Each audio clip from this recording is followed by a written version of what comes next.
quero estudar com vocês hoje um tema muito especial.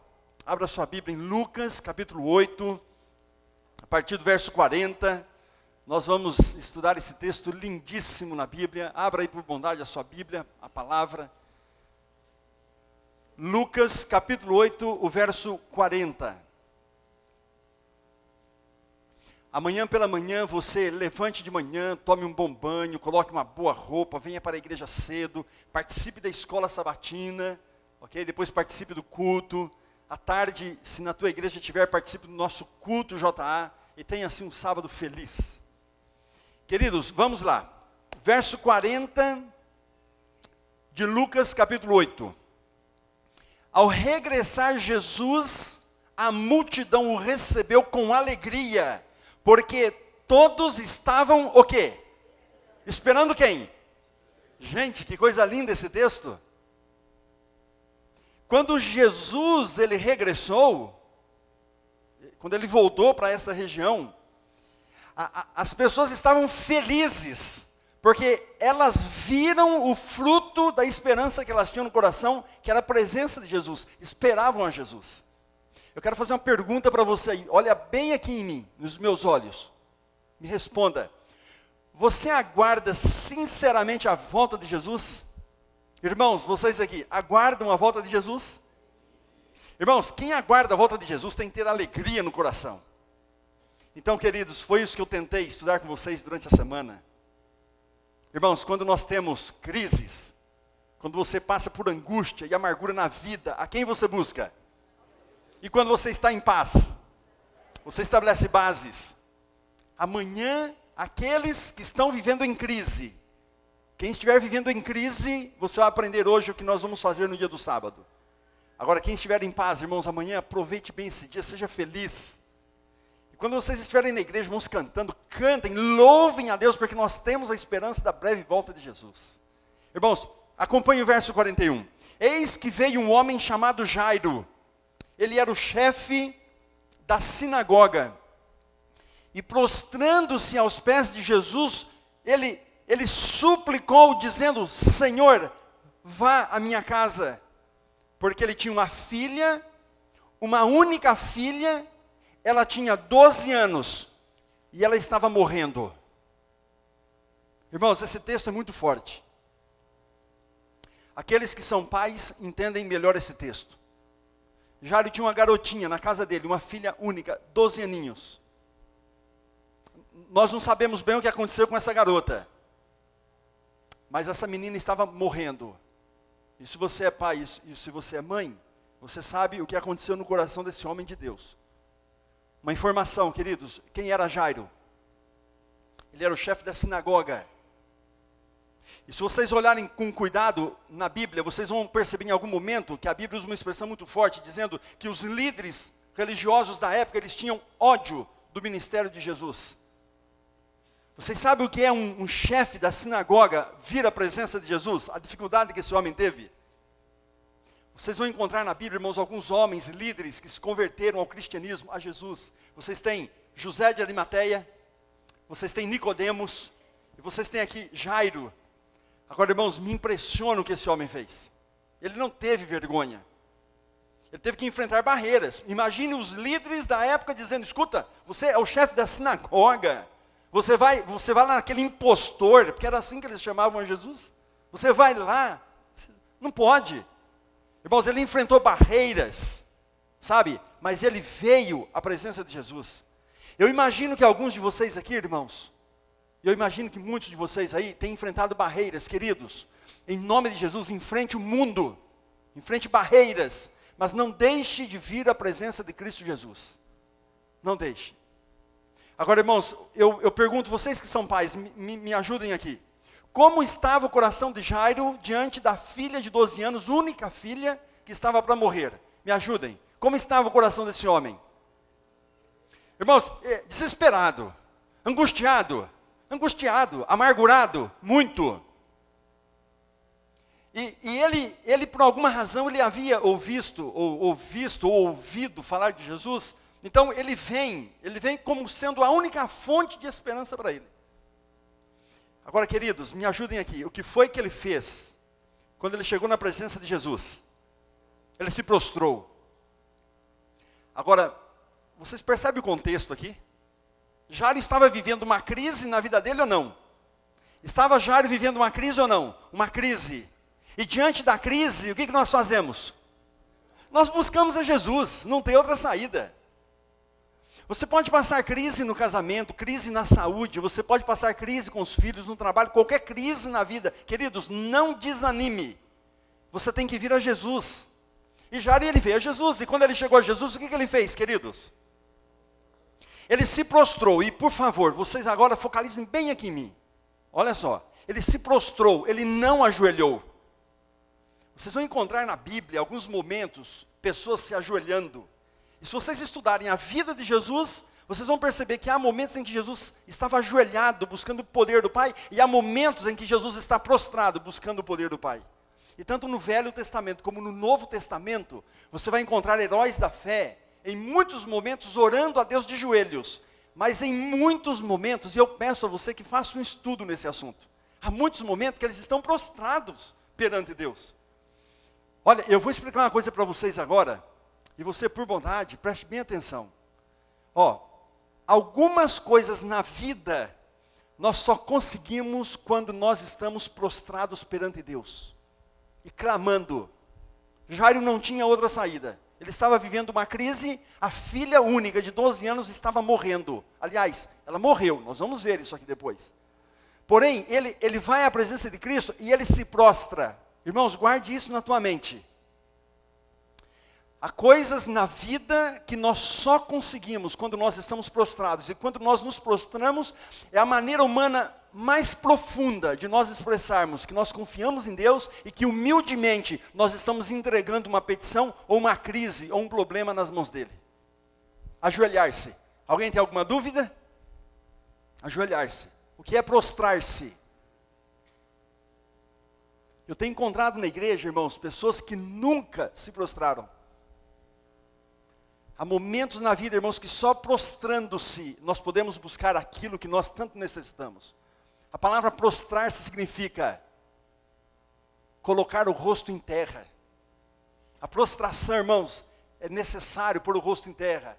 É isso aqui, ó.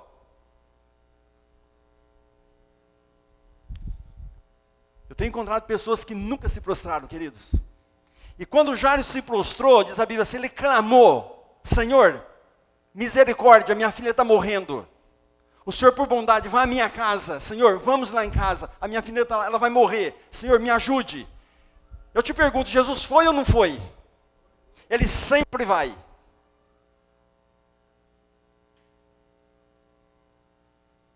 E você vai aprender uma coisa interessante hoje quando eu digo ele sempre vai. Irmãos, enquanto ele ia, finalzinho do verso 42, a multidão fazia o que com ele? A multidão o apertava. O que significa isto? Era muita gente. Quando a Bíblia diz assim, a multidão o apertava, ela está dizendo assim, olha, ele não conseguia andar direito, porque era muita gente. Jesus era uma pessoa muito carinhosa. Jesus, ele atraía multidões. Então, conforme ele ia andando, e eu imagino que os discípulos, vendo a angústia de Jairo, eles disseram, olha, vamos fazer o seguinte, vamos tentar abrir caminho para Jesus chegar logo à casa de Jairo. E mais ou menos a gente entende pelo contexto que eles estavam fazendo isso. Olha, gente, por favor, Jesus tem que chegar à casa de Jairo. E Jairo dizia, Senhor, por favor, vamos logo, ela vai morrer. Senhor, por favor, nós temos que ir rápido. Esses dias atrás, queridos, há um mês atrás, mais ou menos, eu estava lá em São Paulo. A minha filha, a Ivy passou muito mal, tivemos que ir para o hospital com ela. E não foi um erro médico, foi apenas uma falta de informação. A minha filha recebeu lá em algum momento da noite um antibiótico, e esse antibiótico tinha uma substância chamada cipra, ou cipro, coisa assim, e vocês não imaginam a angústia que eu e a minha esposa passamos naquele hospital. Porque quando aplicaram essa injeção em minha filha, coisa assim de minutos, sabe o que é coisa assim de minutos?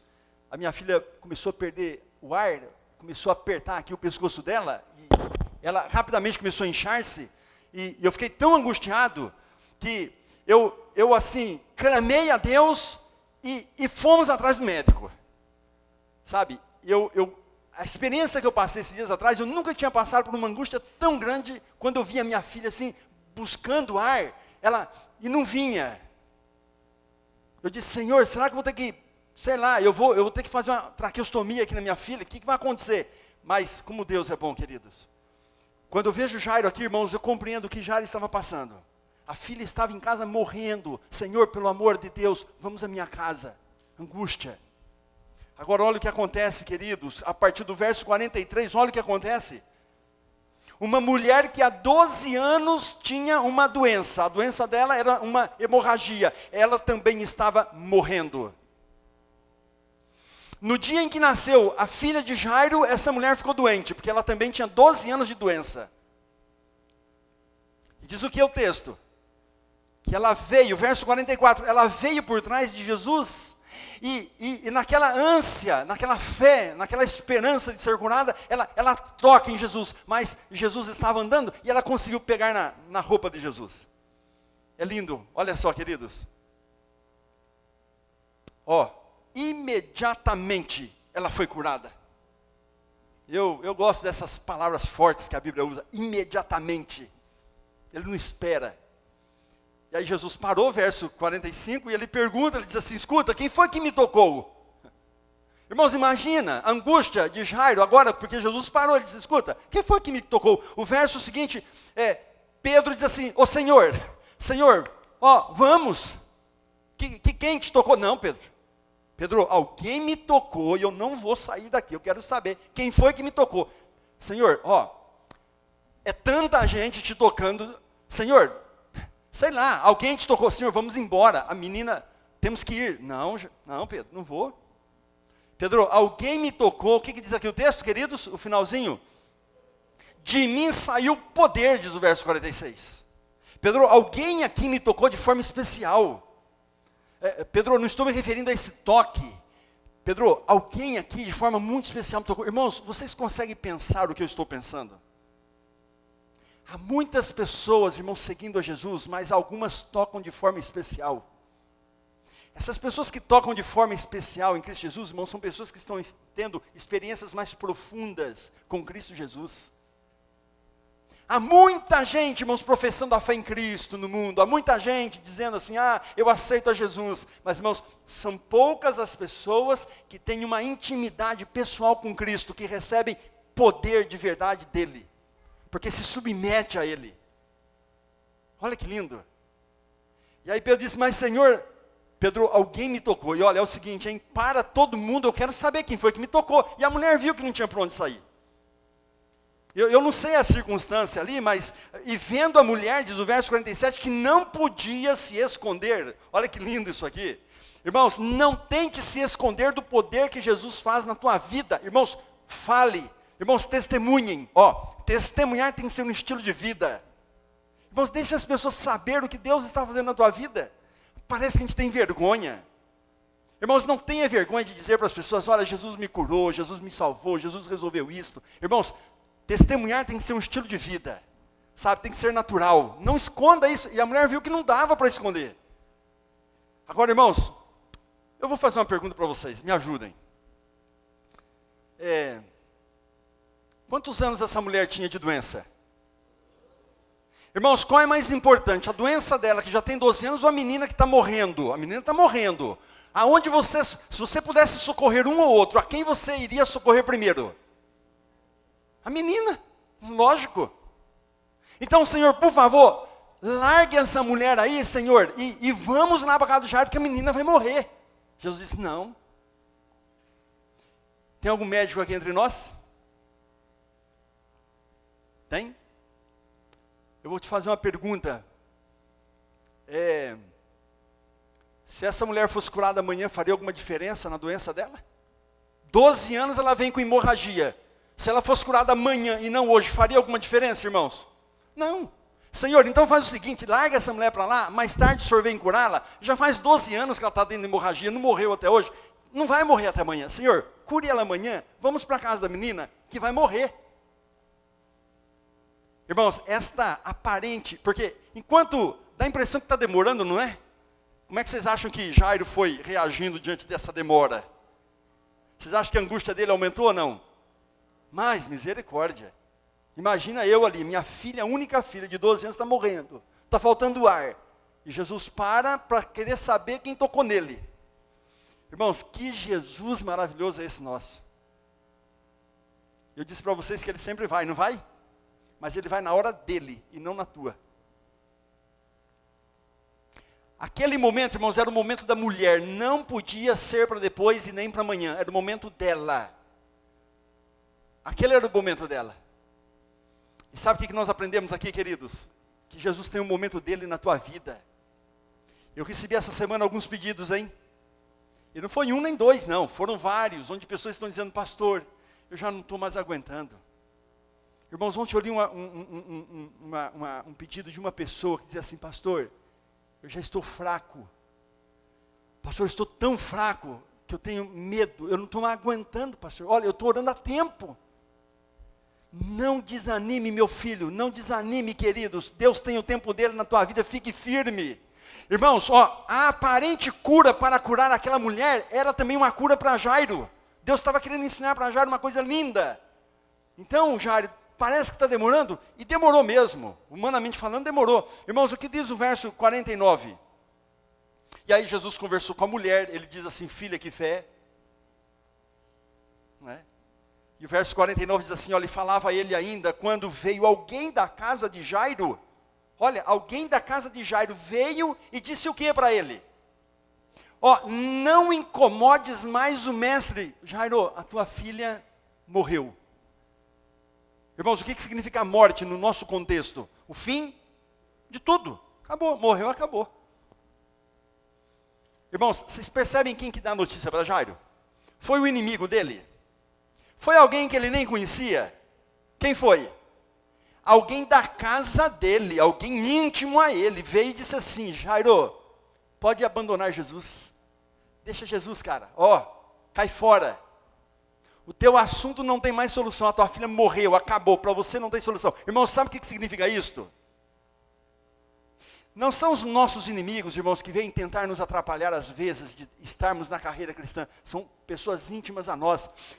Esta pessoa aqui representa, irmãos, vozes que se aproximam de nós, às vezes dizendo assim, abandone esta fé, abandone a tua religião. Não está adiantando. Irmãos, há pessoas que têm abandonado a igreja, têm abandonado a fé, deixam de ser fiéis a Deus em dízimos e ofertas, sábado, enfim. Porque pessoas estão dizendo, você viu, não adianta nada. E desanimam. Não são os nossos inimigos que vão nos desanimar, nem pessoas estranhas. São pessoas próximas a nós, que vêm com essas vozes de vez em quando, dizendo assim, abandone, pule fora do barco, vá embora, não adianta. Irmãos, aqui está uma lição linda para nós aprendermos hoje. Não abandone, não desista, mesmo que alguma voz esteja dizendo para você, mas está demorando muito, ele não está nem aí com você, você diga assim, olha, eu vou ficar firme. Irmãos, não abandone, não desista de Deus, não desista de Cristo, porque Ele não desiste de você. Irmãos, olha o que disse Jesus a partir do verso 50. E ouvindo Jesus que alguém estava dizendo para Jairo, deixa Jesus, abandone, não tem mais solução. Irmãos, deixa eu dizer uma coisa antes de ler o verso 50 para você. A mensagem é a seguinte, o dia que você tiver na tua vida um problema, uma dificuldade, uma crise, que humanamente não tem mais solução, porque a morte é símbolo do quê? Acabou, não tem mais solução. Então o dia que você tiver uma crise, um problema na tua vida, que humanamente não tem solução, não tem quem neste mundo possa te ajudar, você diga assim, mas eu tenho o meu Jesus, eu tenho o meu Deus, o Deus a quem eu sirvo. Essa é a mensagem para nós. Olha o verso 50, irmãos, mas Jesus ouvindo isto, que alguém estava desanimando a Jairo, dizendo, deixa o mestre, Jesus falou, não tenha medo, Jairo, confia em mim.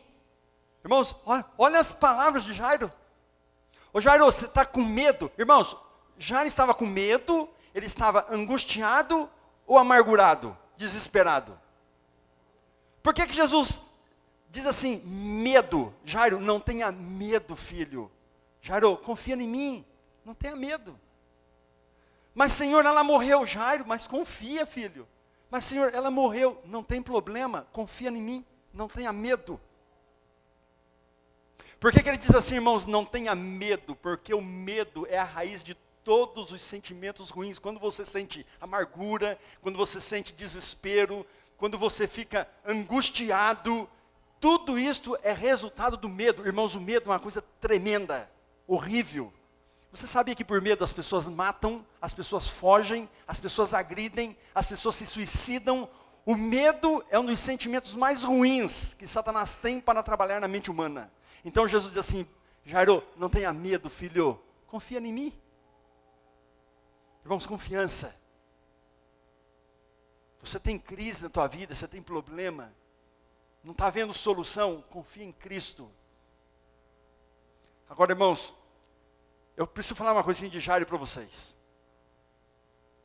Jairo não foi assim num piscar de olhos, que ele disse assim: Jesus, e vou lá e resolveu. Não, Jairo está vindo à presença de Jesus, irmãos, porque embora fosse um líder lá da sinagoga, ele era um homem que, de alguma forma, que nós não sabemos, não está revelado, mas o comportamento de Jairo revela, irmãos, que ele era um homem que tinha bases na sua vida.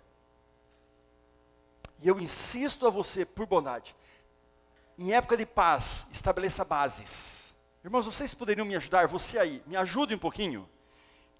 Como que nós podemos estabelecer bases em nossas vidas? Primeiramente fazendo o quê? Me ajudem. Todos os dias indo à presença de Cristo. A primeira hora de cada manhã pertence a quem? A Deus. Então, quando eu me levanto pela manhã, todos os dias, eu primeiro vou a Deus, estudo a palavra, me comunico com Deus, eu oro, isso aqui eu estou estabelecendo bases. Ok? Esse é um ponto. Segundo ponto que eu trabalhei com vocês esta semana. Nós cremos na antropologia bíblica. Nós não cremos na antropologia grega, que diz que o homem é formado de corpo e alma, a alma é boa, o corpo é ruim, e um é independente do outro. Não, nós cremos que o homem é um todo, ele morre como um todo, ele ressuscita como um todo, ele peca como um todo, e quando a minha mente está afetada, o meu físico está afetado, a minha parte espiritual está afetada. Quando o meu físico está afetado, a minha mente está afetada e a minha parte espiritual está afetada. Então aqui está um elemento, irmãos, que é base para nós. Cuide do teu corpo, cuide da tua saúde. Dê ao Espírito Santo, queridos, condições de trabalhar na tua mente. Dê ao Espírito Santo através de uma vida saudável. Trabalhamos muito isso essa semana, queridos. Irmãos, não deixe isso de lado. E um outro elemento, o terceiro elemento que eu trabalhei domingo com vocês, quando falei sobre Neemias, e trabalhei ontem, quando eu falei sobre as fases da igreja. Irmãos, nós precisamos de um reavivamento, ou seja, aquilo que é princípio de Deus, viva. Viva. São bases. Jairo é um homem que tinha bases. Confia em mim, Jairo. Agora, irmãos, leiam comigo o verso 51. Tendo chegado, aonde? Na casa de Jairo, ninguém permitiu que entrasse, a não ser Pedro, João, Tiago, e o pai e a mãe, e Jesus. Irmãos, olha que interessante esse verso. Quando Jesus chegou na casa de Jairo, havia uma grande multidão lá lamentando, chorando. E aí Jesus diz assim: Jairo, me ajuda, vamos colocar todo mundo para fora. Só vai ficar aqui dentro Pedro, João e Tiago. Eu e vocês dois, os pais. O resto, todo mundo tem que sair de dentro dessa casa. Irmãos, nós temos que entender duas coisas nesse texto. Por que Jesus pediu que as pessoas saíssem de dentro da casa de Jairo e só ficou Pedro, João, Tiago, os pais e Jesus? Por que Jesus agiu dessa forma? Vocês aqui, por que Jesus agiu dessa forma? Então, 2 pontos. Primeiro, os problemas internos nós resolvemos internamente. Isso aqui é uma lição tremenda, hein? Se você tem na sua vida particular algum problema, na sua família algum problema, resolva isso entre vocês. Não saia contando por aí, anunciando para alto e bom som. As pessoas não precisam saber dos problemas internos e particulares que nós vivemos.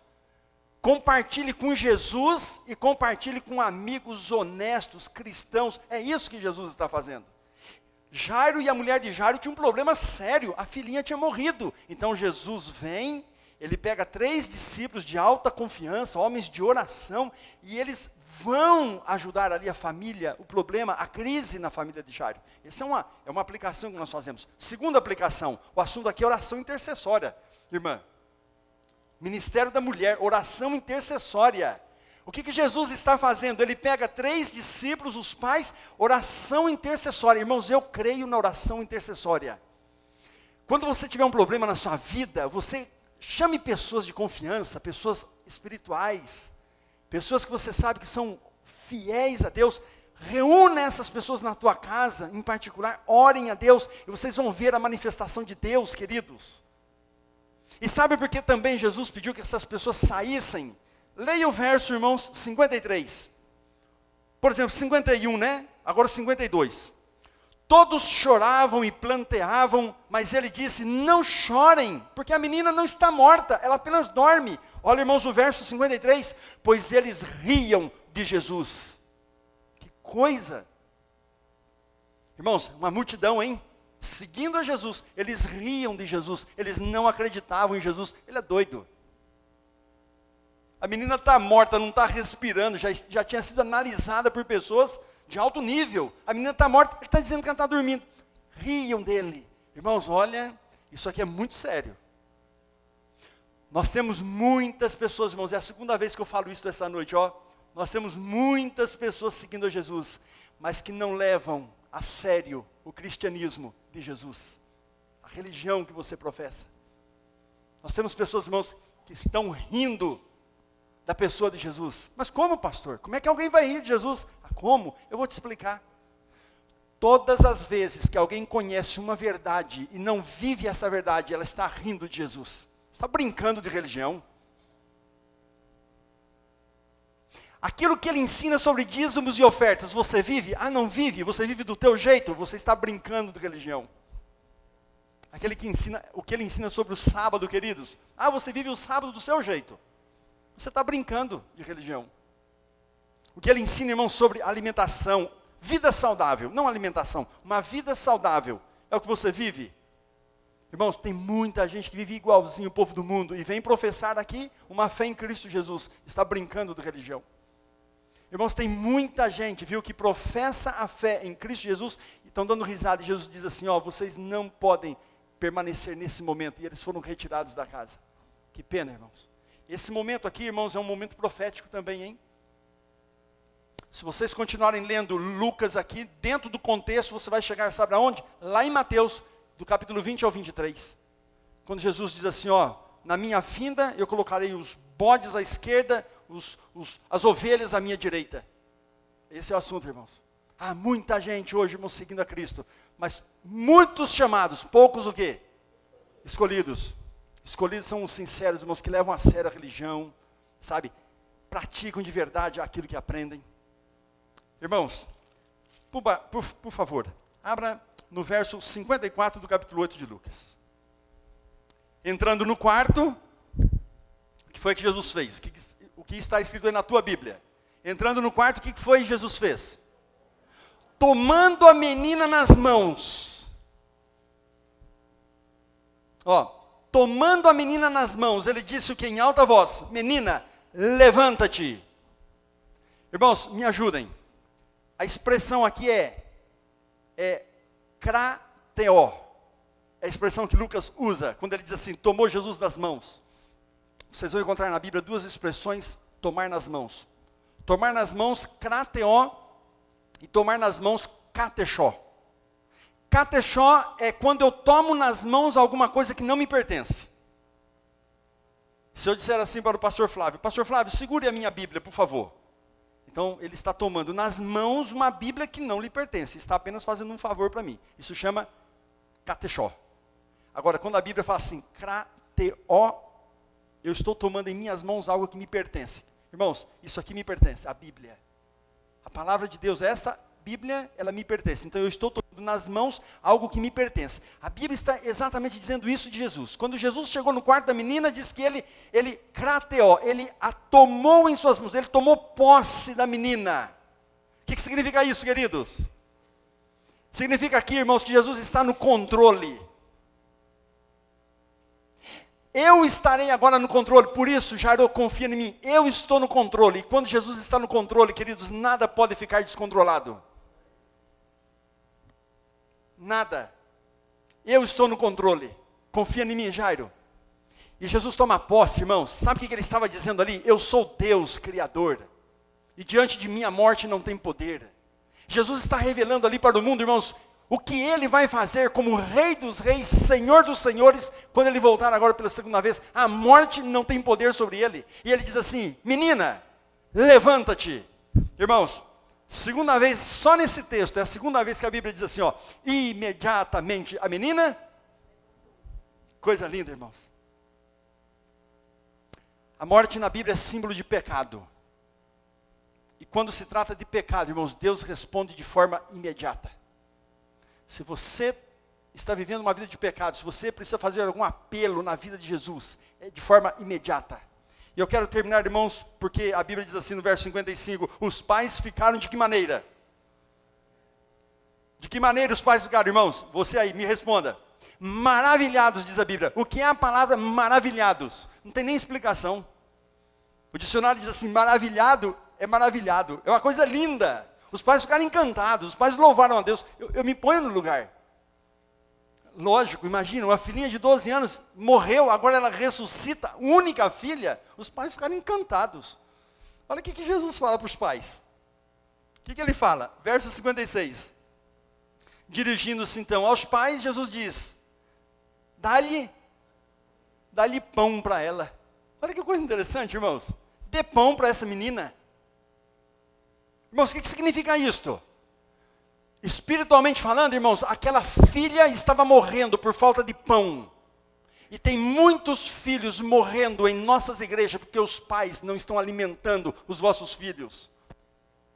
Quando ele diz aqui, ó, ele está dizendo assim, ó, dê pão para a menina, ele está dizendo, pais, a responsabilidade de alimentar essa menina, de fortalecê-la, é de vocês. Espiritualmente, essa menina está morrendo, porque falta pão na vida dela. Pais, alimente os vossos filhos. Pais, eu apelo a vocês, em nome de Jesus, alimente os vossos filhos. Passe tempo com eles, trabalhe com eles. Faça com que eles tenham prazer em de comer esse pão maravilhoso que é Cristo Jesus, o nosso Senhor.